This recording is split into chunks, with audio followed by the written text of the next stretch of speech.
मेरे प्रिय मित्रों, आज का जो विषय है वो ये है कि ध्यान के दौरान खुजली और दर्द जैसी बाधा डालने वाली भावनाओं से कैसे निपटा जाए। एक बहुत ही महत्वपूर्ण विषय है। जब भी हम ध्यान में बैठते हैं तो उस वक्त कहीं ना कहीं हमारे शरीर में बहुत सारी घटनाएं घटनी शुरू हो जाती है। जैसे हमारा कहीं पैर में दर्द होने लगता है, हमारे पेट में दर्द होने लगता है, हमें ऐसा लगता है कि हमें उल्टी होने जा रही है, या बहुत सारी ऐसी जो चीज़ें हैं जो हमारे पूरे शरीर में घटने लगती है।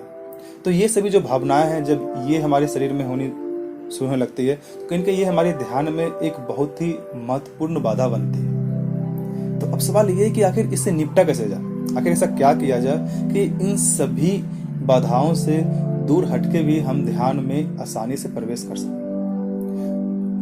अगर हमें इसी पर निपटना है तो पहले ये जानना होगा कि आखिर ऐसी घटनाएं ध्यान के वक्त ही क्यों घटने लगती है। जब हम ध्यान नहीं कर रहे होते हैं तो उस वक्त तो ये सारी चीजें नहीं होती है, लेकिन ऐसा क्या होता है कि अगर हम ध्यान में ही बैठते हैं तो उसी वक्त ये सारी घटनाएं घटने शुरू हो जाती है। तो पहले ये जानना होगा कि जब हम ध्यान में बैठ रहे होते हैं तो कहीं न कहीं हमारे पूरे शरीर में बहुत सारे रासायनिक घटनाएं घटनी शुरू हो जाती है और उन्हीं घटनाओं के चलते हमारे शरीर में ये सभी भावनाएं पैदा होती है। उदाहरण के लिए मान लीजिए हम ध्यान के आखिरी चरण में हम बैठे हुए हैं। अब हम पूरे शरीर को बिना हिले डुले बैठकर ध्यान कर रहे हैं तो बहुत सी परेशानी हमारे शरीर में होने लगती है। जैसे कि हमारा पैर मरता जा रहा है, पूरे शरीर में खुजली होने लगती है। जबकि हम देखेंगे कि जहाँ पे खुजली हो रही है या जहाँ पे चींटियां रेंगती है वहां पे कोई चींटियां है भी नहीं, फिर भी वहां पे रेंगना शुरू हो जाती है। हम बस मुझसे महसूस करते हैं। तो अब हमें यहाँ पर करना क्या है? हमें तो पहले ये मालूम होगा कि ये चीजें यहाँ पर होनी जरूरी भी है क्योंकि हमारे शरीर में रासायनिक बदलाव हो रहा है। हमें बस ये करना है, हमें बस उसे ध्यान से देखना है। हमें उसे लड़ना नहीं है, हमें वहां पर खुजली नहीं करनी है, हमें उसे बस एक दृष्टा बन के देखना है। सिर्फ अंदर से ध्यान देना है और फिर हम देखेंगे कि कुछ देरों में ही वो खुजली खत्म हो जाती है। सिर्फ इंतजार करना है, चाहे कुछ भी हो जाए। तो जो भी हम दर्द महसूस करते हैं हमारे पेट में या सर में, उसे बस ध्यान से देखना है और ध्यान देते ही वो चीजें खत्म हो जाती हैं।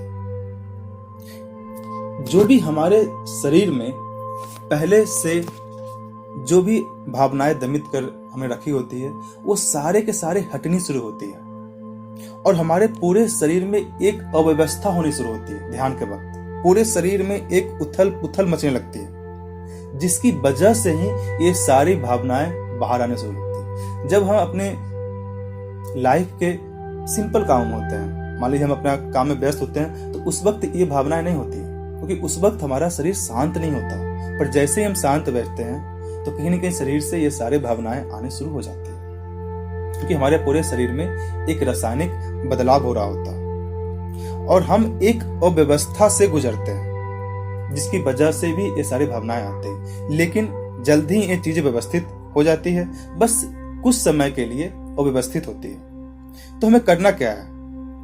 जो भी दर्द हो रहा है उसे बस देखना है। हमें भूल जाना है कि हम करता भी हैं और धीरे धीरे हर चीजें शांत हो जाती है और वो भी इतनी खूबसूरती से, इतनी क्षमतापूर्वक से कि शायद हमें इसका विश्वास ही नहीं होगा। और फिर हम ये भी देखते हैं कि हमारा पूरा सिर दर्द गायब हो जाता है और वह ऊर्जा जिसने उस दर्द को पैदा किया था वही ऊर्जा आनंद बन जाती है क्योंकि ऊर्जा वही है। दर्द और आनंद उसी ऊर्जा के बस दो आयाम हैं। तो यदि हम सिर्फ खामोशी से बैठे रहते हैं और सारे जितने भी व्यवधान हैं सिर्फ उस पर सिर्फ ध्यान देते हैं तो सारे व्यवधान गायब हो जाते हैं। और जब सभी व्यवधान गायब हो जाते हैं तो हमें अचानक से पता चलता है कि हमारा सारा शरीर गायब हो रहा है। अब थोड़ा ध्यान दीजिए, आखिर एक्चुअल में ऐसा क्यों हो रहा है, आखिर ये चीजें क्यों हो रही है। एक तो पहला कारण ये होता है रासायनिक बदलाव, दूसरा जो कारण ये होता है कि हमारा शरीर हमारे ऊपर प्रभुत्व कर रहा होता है, लेकिन ध्यान के माध्यम से हम शरीर को अपना गुलाम बना रहे होते हैं। अब शरीर जो है बहुत लंबे समय से प्रभुत्व में रहा, वो भी इस जन्म से नहीं, हजारों जन्मों से, पता नहीं कब से, और हम ये चाह रहे हैं कि उसे हम हटा। तो कहीं न कहीं वो वापस अपनी सत्ता पाने का तो कोशिश करेगा। और कोई भी सम्राट जो ताकतवर होता है वो कभी भी अपनी सत्ता छोड़ना नहीं चाहता। तो हमारा शरीर बहुत सारे राजनीतिक दांवपेच करता है, इसलिए वो काल्पनिक दर्द पैदा करता है। कभी खुजली होती है, कभी चींटियां रेंगती है, मतलब वो हमें हर तरीके से भटकाने का प्रयास करता है। और जो लंबे समय से अगर हमारा शरीर हमारा शासक भी है और कहीं ना कहीं हम अपने शरीर के गुलाम बने हुए हैं, तो वह अपनी गुलामी को, जो हमें गुलाम बनाए, वो उसे छोड़ना नहीं चाहता। लेकिन हम ध्यान के माध्यम से हम शरीर को अपना गुलाम बनाना चाह रहे हैं, तो वह चाहता है, तो वह पुनः अपनी सत्ता पाना चाहता है। जो साधारण लोग होते हैं वह इन चीजों के कारण दब जाते हैं। जब भी उनके शरीर में कुछ सारी घटना होना शुरू होती है, वो कोई मंत्र का उच्चारण करने लगते हैं। लेकिन इससे क्या होता है, मंत्र के उच्चारण से या कुछ भी आप ऐसा काम करोगे जिससे कि आपका ध्यान भटक जाए, इससे क्या होता है, आपने उन चीजों को फिर से दबा देते हैं। वो आप आज दबाओगे, वो कल फिर से बाहर आएगा, कल दबाओगे वो फिर से बाहर आएगा। उससे लड़के कभी भी उसे आप मुक्ति नहीं पा सकते। बस एक ही तरीका है कि आप उसे बस एक दृष्टा बन जाइए। जिन चीजों को आप दबाओगे वो बाहर आएंगे ही आएंगे। आपको सिर्फ होश में रहना है, सिर्फ ध्यान देखना है, क्योंकि ये सारी चीजें काल्पनिक है, वो तुरंत से गायब हो जाएगी। और जब सभी दर्द और खुजली और चींटियां गायब हो जाती है, तो हमारा शरीर गुलाम की तरह सही जगह पे एक स्थिर हो जाता है। और अचानक बहुत सारा आनंद उत्पन्न हो जाता है, शायद जिसे हम कहीं भी संजो के नहीं रह सकते।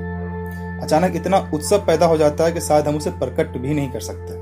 फिर हमारे भीतर एक शांति झलकती है जो हमारे समझ के भी परे होती है, एक आनंद जो शायद इस संसार का है नहीं।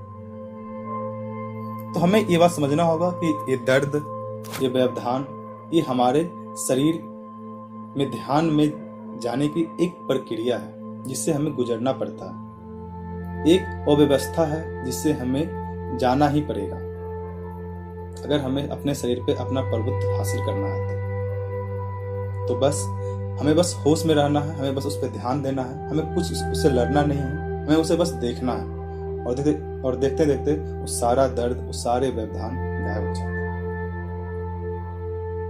आज के लिए इतना ही। हमारे बातों को ध्यान से सुनने के लिए शुक्रिया। अंत में आप सभी के अंदर बैठे परमात्मा को प्रणाम।